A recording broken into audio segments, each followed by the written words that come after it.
So the first and is at the heart of a lot of breaches where they have material weaknesses is identity and access management. When organizations bring in robotic process automation, one of the first things that they do is determine how they're going to secure these bots with very elevated privileges. So those are some of the most interesting ones for attackers when they delve and penetrate an environment and work to get to the crown jewels, ones that they can use across the environment. Oftentimes RPA or bots have those credentials, and so they're going to be a big target. They have, as of yet, they haven't been big targets, at least from what reports have been, but they will increasingly be so, and we already have some patterns in history of that. Second is overall data governance. So if you have a robust data governance, data protection and control, that will be utmost concern. And then privacy and basically looking at filtering and where those different technologies and different things take the data. So those are things, and it's really a journey. So RPA for most organizations is where they start. And then there's a couple of those concerns, IAM and the data classification, data protection. But as they get into other OCR, ICR, machine learning, AI, some of those advanced technologies and capabilities, that the risk expands greatly.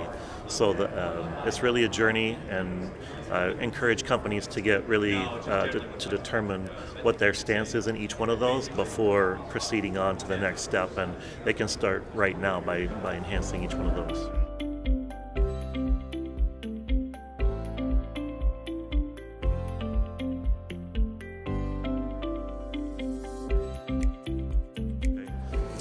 So there's a couple things. If a lot of organizations, if you have a robust project, there's basically two avenues. Project and then just kind of a baseline overall security assessment procedure. So I'll go into the first one. So project initiation is a significant area where you will get organizations engage or should engage cybersecurity to determine what the associated risk is, what controls that they need to put into place for that. So in each of these, they would obviously focus on their identity and access management strategy and look at enhancing that if there are weaknesses. One of the interesting things that that RPA and IA brings is that it will surface and probably compound existing gaps or weaknesses that organizations have.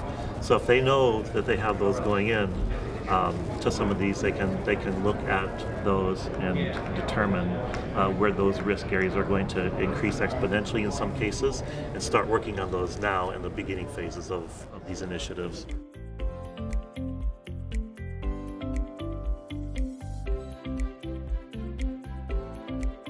So I would say what's probably a little bit of a new approach is letting cybersecurity be as innovative as any group in an organization. That's probably a little bit newer, and it's a little bit of a stretch with some budgets already strained and different things like that. That might not be it will be a little bit of a challenge, but that's probably one of the best ways that cybersecurity will be really engaged and brought to the table in an interesting way and not begrudgingly. It's a really interesting relationship, and it varies from organization to organization. But that's one way.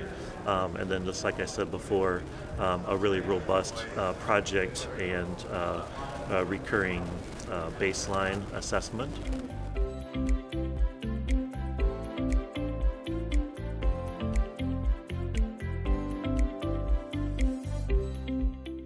So within the cybersecurity space, there's already been a lot of machine learning and AI capabilities being brought to the table in the past couple years.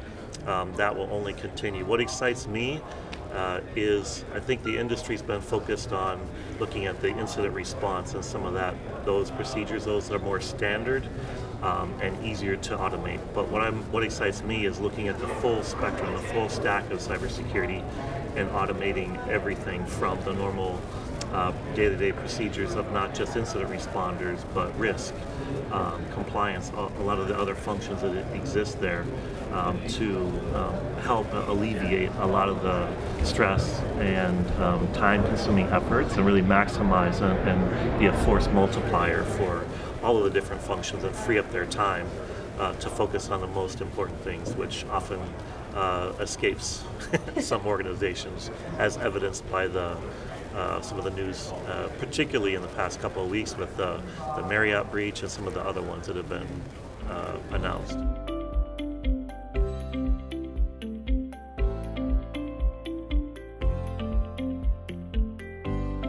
My first paying job, I mowed yards when I started, probably when I was around 9 years old. If you want to count that, I think probably my one that was actually working for a company was Medieval Times. Really? Yes. How fun. What'd you do? Don't ask.